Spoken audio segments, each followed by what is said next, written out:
Hello students, fundamental of biochemistry के अंदर last video में अपने टॉपिक किया था न्यूक्लिक एसिड। मैंने आपको बताया था कि न्यूक्लिक एसिड दो टाइप के होते हैं, डीएनए और आरएनए। तो आज अपने सबसे पहले पढ़ेंगे डीएनए के बारे में। डीएनए तो अपने डिस्कस करेंगे कि इसमें से कौन कौन से क्वेश्चन आ सकते हैं। तो सबसे पहले तो आपसे फुल फॉर्म पूछी जा सकती है कि डीएनए की फुल फॉर्म क्या होती है। तो डीएनए की फुल फॉर्म क्या होती है, आपको लास्ट लेक्चर में भी बताया था। Deoxy ribose nucleic acid. Deoxyribose nucleic acid, ठीक है। डीएनए किससे मिलकर बना होता है? एक तो राइबोज शुगर। राइबोज शुगर कौन सी होती है? Deoxyribose sugar. Deoxy ribose sugar plus इसमें क्या होता है, फॉस्फोरिक एसिड, जिसे अपने फॉस्फेट बोल देते हैं। और प्लस क्या होता है, प्यूरीन एंड पिरिमिडीन, मतलब जिसे अपने नाइट्रोजन बेस बोल देते हैं। इन तीनों से मिलकर किसका फॉर्मेशन होता है? डीएनए का, ठीक है। मतलब इनसे मिलकर एक न्यूक्लियोटाइड बनता है और काफी सारे न्यूक्लियोटाइड आपस में मिलकर डीएनए का फॉर्मेशन करते हैं। अपने कुछ पॉइंट पढ़ते हैं। इसकी जो डबल हेलिकल स्ट्रक्चर होती है उससे रिलेटेड। तो सबसे पहले ये क्वेश्चन पूछा जाता है कि डीएनए की जो डबल हेलिकल स्ट्रक्चर है उसके बारे में किसने बताया था? तो साइंटिस्ट है Watson and Crick.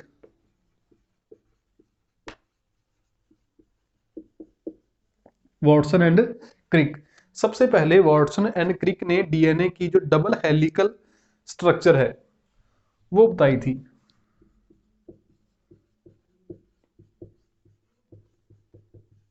Double helical model provide किया था। इस मॉडल के अंदर कौन कौन से पॉइंट हैं वो अपने को पढ़ने हैं और यहीं से ही अपने क्वेश्चन पूछे जाते हैं काफी सारे। जैसे सबसे पहला अपना पॉइंट डिस्कस करें कि जो डीएनए है, डीएनए की यूनिट क्या होती है? न्यूक्लियोटाइड। डीएनए की यूनिट क्या होती है? न्यूक्लियोटाइड। और न्यूक्लियोटाइड किन से मिलकर बना होता है? डीऑक्सीराइबो डीऑक्सीराइबोज शुगर, फॉस्फेट और नाइट्रोजन बेस, ठीक है। पहले आपने ये पढ़ना है। फिर आपने दूसरा पॉइंट क्या पढ़ना है कि काफी सारे न्यूक्लियोटाइड आपस में मिलकर किसका फॉर्मेशन करते हैं? पॉलीन्यूक्लियोटाइड का, ठीक है। कि काफी सारे न्यूक्लियोटाइड आपस में जुड़ते हैं और किसका फॉर्मेशन करते हैं? पॉलीन्यूक्लियोटाइड का। फिर अपने देखते हैं कि जब ये पॉलीन्यूक्लियोटाइड का फॉर्मेशन होता है तो दो न्यूक्लियोटाइड आपस में कैसे जुड़ते हैं। तो मैंने आपको बताया था कि जो फर्स्ट न्यूक्लियोटाइड है, फर्स्ट न्यूक्लियोटाइड फर्स्ट न्यूक्लियोटाइड का कौन सा कार्बन होता है? Third carbon. ये मैंने आपको लास्ट वीडियो में भी बताया था। और जो सेकंड न्यूक्लियोटाइड होता है,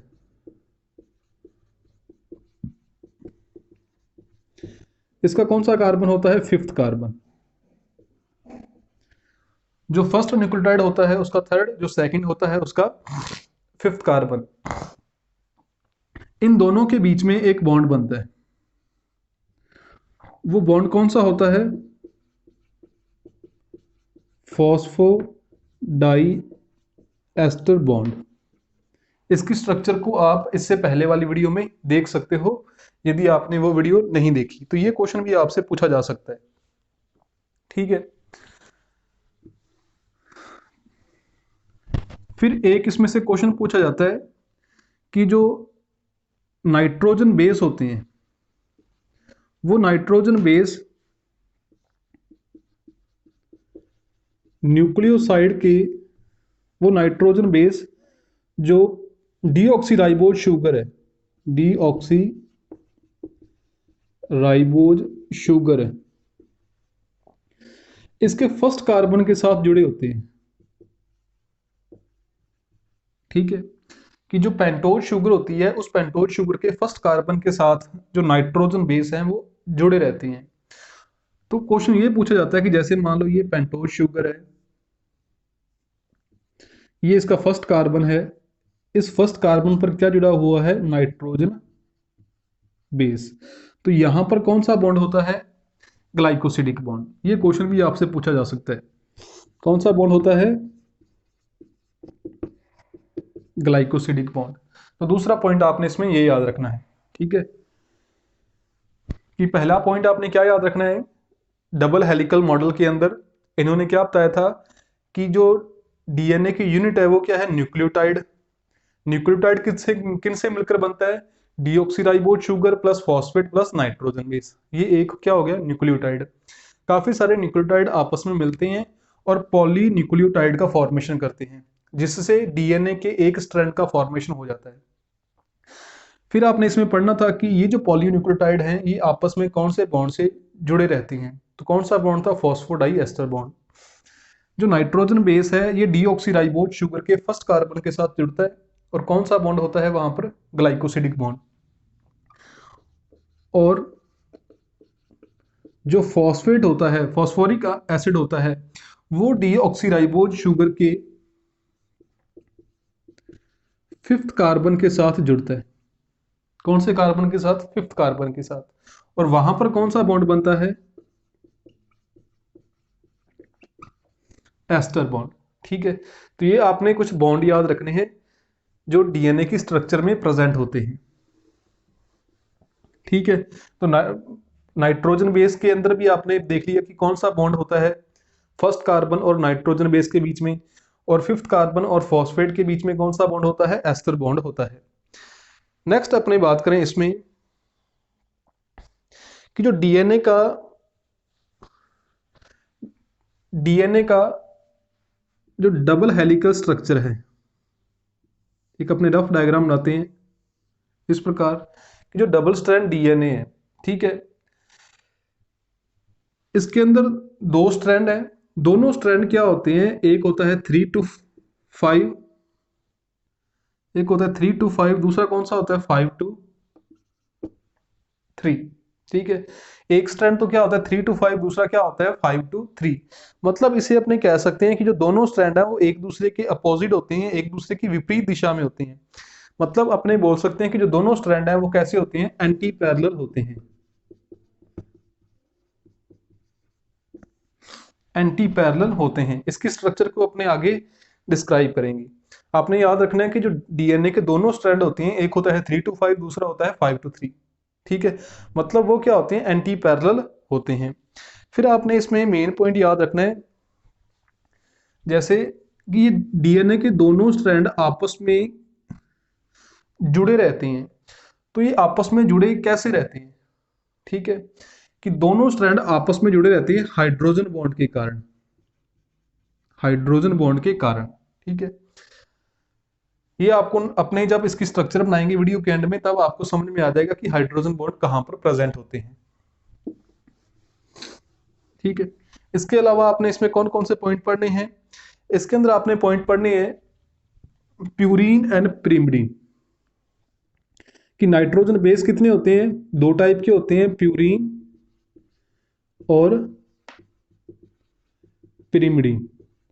प्यूरीन कौन से होते हैं, एडेनिन और ग्वानिन, और पिरिमिडीन कौन से होते हैं, थाइमिन और साइटोसिन। इनमें से जो बॉन्ड है वो किन के बीच में बनता है, एडेनिन और थाइमीन के बीच में हमेशा बॉन्ड बनेगा, और वो कौन सा होगा, डबल बॉन्ड। ये जो डबल बॉन्ड है ये कौन सा बॉन्ड है, एक हाइड्रोजन बॉन्ड है। और ग्वानिन और साइटोसिन के बीच में बॉन्ड बनेगा हमेशा, कौन सा बॉन्ड बनेगा, ट्रिपल बॉन्ड। कौन सा बॉन्ड है, ये भी हाइड्रोजन बॉन्ड। ठीक है, तो ये आपने याद रखना है कि डीएनए के अंदर दो प्यूरिन है, दो पिरिमिडीन है, कौन कौन से हैं ये भी याद रखना है आपने। और बॉन्ड किसके बीच में बनता है हमेशा, एडनिन और थाइमिन के बीच में, ग्वानिन और साइटोसिन के बीच में। ठीक है, नेक्स्ट अपने यदि इसमें बात करें कि जो डीएनए की स्ट्रक्चर होती है, डीएनए की स्ट्रक्चर के अंदर हमेशा जो एडेनिन प्लस ग्वानिन और थाइमिन प्लस साइटोसिन। ये क्या होते हैं? बराबर होते हैं। ये क्या होते हैं? बराबर होते हैं। मतलब इसे अपने इस प्रकार भी लिख सकते हैं,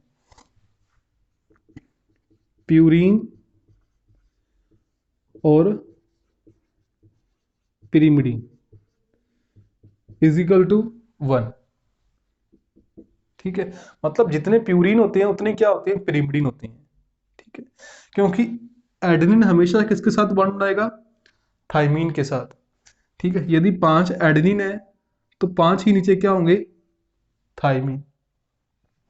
क्योंकि एडेनिन है वो बॉन्ड किसके साथ बनाएगा? थाइमीन के साथ। यदि 4 ग्वानिन है तो 4 ही क्या होंगे? साइटोसिन। क्योंकि बॉन्ड इन दोनों के बीच में बन रहा है। तो यदि अपने इसको सॉल्व करेंगे तो आएगा क्या? 1। कि जितने प्यूरीन है उतने क्या होते हैं? पिरिमिडीन है। ठीक है, तो ये अपने याद रखना है। कौन सी स्ट्रक्चर के अंदर? डीएनए की डबल हेलिकल स्ट्रक्चर के अंदर। अपने सिंगल की बात नहीं कर रहे, डबल हेलिकल स्ट्रक्चर की बात कर रहे हैं। और ज्यादातर ऑर्गेनिज्म के अंदर जो डीएनए है वही जेनेटिक मटेरियल होता है। ये जेनेटिक मटेरियल क्यों होता है? क्योंकि ये ज्यादा स्टेबल होता है, ये ज्यादा रिएक्टिव नहीं होता, आरएनए के कंपैरिजन ज्यादा स्टेबल होता है। इसी कारण मैक्सिमम ऑर्गेनिज्म के अंदर ये एक जेनेटिक मटेरियल का काम करता है। और इसकी नेचर किस प्रकार की होती है? एसिडिक। क्यों होती है? क्योंकि इसके अंदर फॉस्फोरिक एसिड प्रेजेंट होता है। नेक्स्ट अपने इसकी जो स्ट्रक्चर है वो अपने बनाते हैं इसका डायग्राम। तो इसकी डायग्राम की अपने बात करें,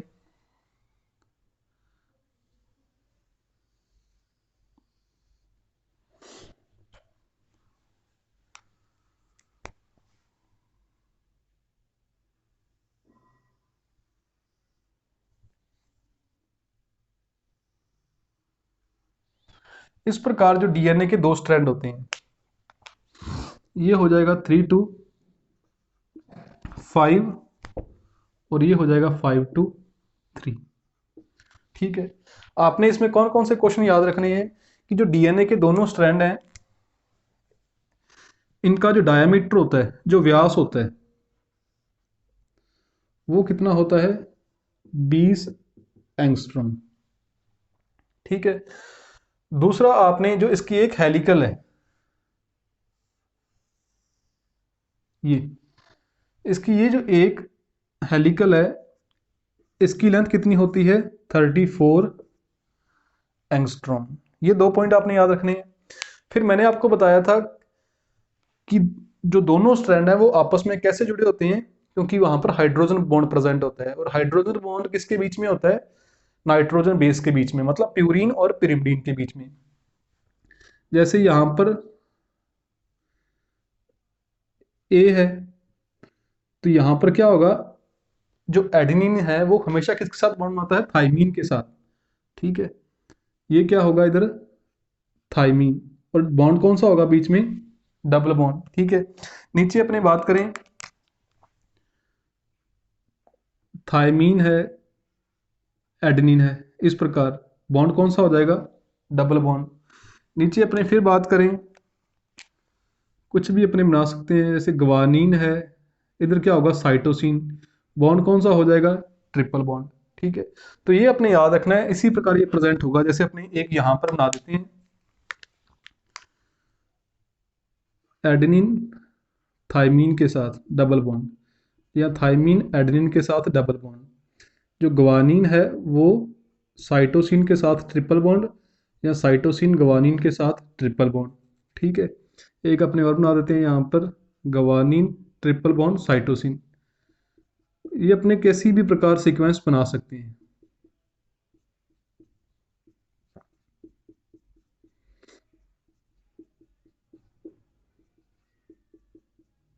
ठीक है, और आपसे दूसरा कौन सा क्वेश्चन पूछा जा सकता है कि जो एक ये हेलिकल है, ये जो एक स्पाइरल है, इसकी लेंथ कितनी है? 34 एंगस्ट्रॉम। और इसके बीच में जो नाइट्रोजन बेस होते हैं, वो टोटल नाइट्रोजन बेस कितने होते हैं? इसके अंदर टोटल नाइट्रोजन बेस कितने होते हैं? इतने पोर्शन के अंदर, इतने एरिया के अंदर 10 नाइट्रोजन बेस प्रेजेंट होते हैं। और इसकी लेंथ कितनी है? 34 एंगस्ट्रॉम। तो वो पूछ सकता है कि 2 नाइट्रोजन बेस के बीच में जो डिस्टेंस है वो कितना होता है। ठीक है, तो अपने इसमें डिवाइड कर देंगे तो आ जाएगा कि 3.4 एंगस्ट्रॉम कि दो नाइट्रोजन बेस है उनके बीच में जो स्पेस है वो कितना होता है 3.4 एंगस्ट्रॉम। ठीक है, तो ये कुछ इसमें जो पॉइंट है वो आपने याद रखनी है। ठीक है, इसी प्रकार ये अपने इसी प्रकार बनाना है कि एडेनिन हमेशा किसके साथ बॉन्ड बनाएगा, थाइमीन के साथ। ग्वानिन किसके साथ बनाएगा, साइटोसिन के साथ, इस प्रकार।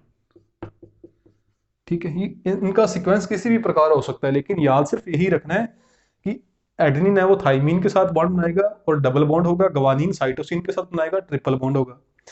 जो डायमीटर है वो होगा 20 एंगस्ट्रॉम, जो एक हेलिकल है इसकी लेंथ होगी 34 एंगस्ट्रॉम।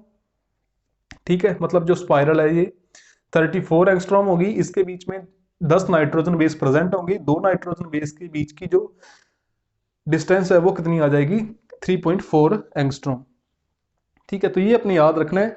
बस दूसरा आप इसमें याद रख सकते हो कि जो रेप्लिकेशन है डीएनए का वो किस टाइप का होता है, तो किस प्रकार का होता है, ये अर्ध संरक्षी या सेमी कंजर्वेटिव होता है। ठीक है, बस सिर्फ इतने ही पॉइंट आपने याद रखने हैं डीएनए के अंदर। डीएनए की डबल हेलिकल स्ट्रक्चर है वो थोड़ी सी आपने ध्यान रखनी है। नेक्स्ट अपने बात करते हैं इसमें आरएनए की।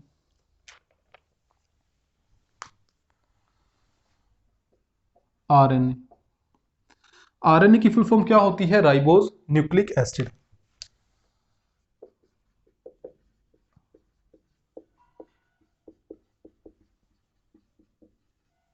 Ribose nucleic acid. ठीक है, आरएनए किस प्रकार का होता है, ये जेनेटिक भी होता है और नॉन जेनेटिक भी होता है। ये सिंगल स्ट्रैंड भी होता है, मोस्टली सिंगल स्ट्रैंड होता है, लेकिन कुछ ऑर्गेनिज्म के अंदर ये डबल स्ट्रैंड भी होता है। बाकी सब कुछ सेम रहेगा इसके अंदर। ठीक है, कि जो आरएनए है इसकी यूनिट भी क्या होगी, न्यूक्लियोटाइड, लेकिन इसके न्यूक्लियोटाइड में क्या प्रेजेंट होगा, डीऑक्सी राइबोज शुगर की जगह पर क्या होगा, राइबोज शुगर प्लस फॉस्फेट और नाइट्रोजन बेस। आपने इसमें नाइट्रोजन बेस का ध्यान रखना है, इसके अंदर भी नाइट्रोजन बेस दो ही प्रेजेंट होंगे, purine and pyrimidine. Purine same होंगे, एडेनिन और ग्वानिन, लेकिन जो पिरिमिडीन है वो डीएनए का कंपैरिजन एक अलग होगा। डीएनए में थाइमीन और साइटोसिन थे, यहाँ पर क्या होगा, यूरेसिल और साइटोसिन होंगे। मतलब जो एडेनिन का बॉन्ड है वो किसके साथ बनेगा, यूरेसिल के साथ, और ग्वानिन का किसके साथ बनेगा, साइटोसिन के साथ। वैसे इसमें बनते नहीं है, सिंगल स्टैंड होता है, जब डबल स्टैंड होता है तो कुछ में तब। ठीक है, तो ये आपने याद रखना है कि प्यूरीन एडेनिन और ग्वानिन होते हैं, पिरिमिडीन इसमें कौन से होते हैं, थाइमिन इसमें प्रेजेंट होता है, यूरेसिल और साइटोसिन प्रेजेंट होते हैं। ठीक है, एक तो इसमें आपने ये याद रखना है। दूसरा अपने इसमें याद रख सकते हैं कि ये जो जेनेटिक मटेरियल है वो किसके अंदर होता है, मतलब जो जेनेटिक आरएनए है वो किसके अंदर प्रेजेंट होता है। तो एक तो बैक्टीरियोफेज, दूसरा रियो वायरस।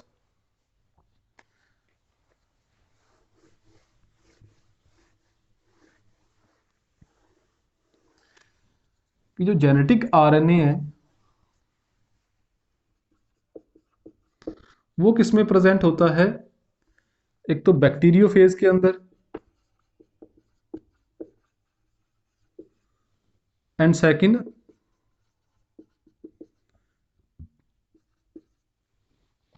रियो वायरस के अंदर।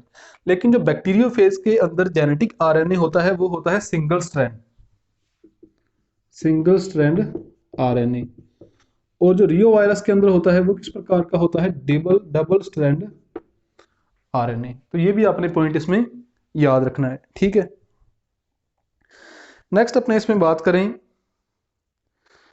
कि रियो वायरस के साथ साथ जो वुंड ट्यूमर वायरस होता है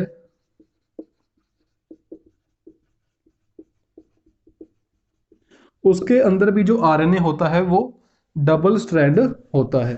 ठीक है, फिर जैसे अपने डीएनए के अंदर बनाया था कि डीएनए में क्या था कि प्यूरीन और पिरिमिडीन दोनों क्या होते हैं, बराबर होते हैं। किसके अंदर, डबल स्ट्रैंड डीएनए के अंदर। लेकिन यदि अपने आरएनए की बात करें तो इसमें क्या हो जाएगा, प्यूरीन एंड पिरिमिडीन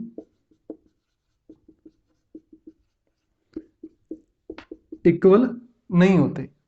ठीक है, तो ये अपने याद रखना है। नेक्स्ट अपने बात करते हैं इसके टाइप की, कि ये कितने टाइप का होता है। तो जो नॉन जेनेटिक आरएनए है वो अपने सभी ने पढ़ा हुआ है कि जो नॉन जेनेटिक आरएनए कितने टाइप का होता है, 3 टाइप का होता है। टाइप ऑफ नॉन जेनेटिक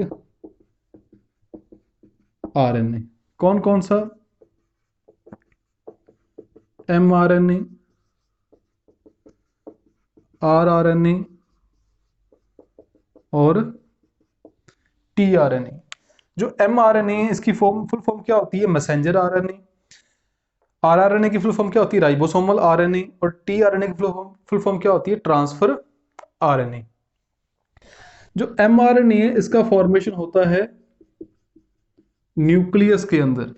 किसके द्वारा होता है, डीएनए के द्वारा। मतलब डीएनए के द्वारा जो ट्रांसक्रिप्शन का प्रोसेस होता है और उसके द्वारा जो आरएनए बनता है उसे अपने बोलते हैं एमआरएनए। ये एमआरएनए न्यूक्लियस से निकलकर बाहर साइटोप्लाज्म में आ जाता है। ठीक है, कि इसका फॉर्मेशन डीएनए के द्वारा न्यूक्लियस के अंदर होता है, लेकिन फॉर्मेशन के बाद ये न्यूक्लियर जो पोर होते हैं उनकी हेल्प से ये बाहर साइटोप्लाज्म में आ जाता है। और ये बाहर साइटोप्लाज्म में आ जाता है और साइटोप्लाज्म में आने के बाद ये अमीनो एसिड का फॉर्मेशन करता है। अमीनो एसिड का फॉर्मेशन करता है। अपने आरआरएनए की बात करें तो जो राइबोसोम के अंदर आरएनए होता है उसी अपने क्या बोल देते हैं, आरआरएनए। ठीक है, कि जो राइबोसोम का आरएनए होता है उसे अपने क्या बोल देते हैं, आरआरएनए बोलते हैं। और ये काफी लंबे टाइम तक एक्टिव रहता है और सेल के अंदर सबसे ज्यादा जो क्वांटिटी में ये आरआरएनए ही पाया जाता है। ठीक है, कि सेल के अंदर टोटल आरएनए का जो 80% है वो कौन सा होता है, आरआरएनए होता है। और इसके अपने फंक्शन की बात करें तो इसका फंक्शन क्या है कि जब डीएनए से आरएनए का फॉर्मेशन होता है तो उस आरएनए के स्ट्रैंड को ये डीएनए से अलग करने का काम करता है। नेक्स्ट अपनी बात करें टीआरएनए की, तो ये टीआरएनए भी सबसे स्मॉल होता है। सबसे स्मॉल आरएनए कौन सा होता है, टीआरएनए। और ये भी 5 से 10% होता है, ये भी 5 से 10% होता है। टीआरएनए का फंक्शन क्या होता है कि ये भी साइटोप्लाज्म के अंदर सॉल्युबल होता है, साइटोप्लाज्म में प्रेजेंट होता है।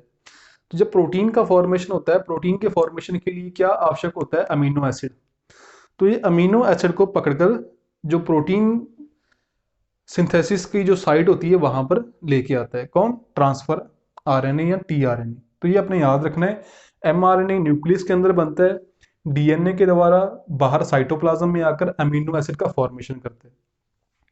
आरआरएनए क्या होता है, जो राइबोसोम का आरएनए होता है उसे अपने आरआरएनए बोलते हैं। ये भी जो प्रोटीन सिंथेसिस होता है उसके अंदर हेल्पफुल होता है।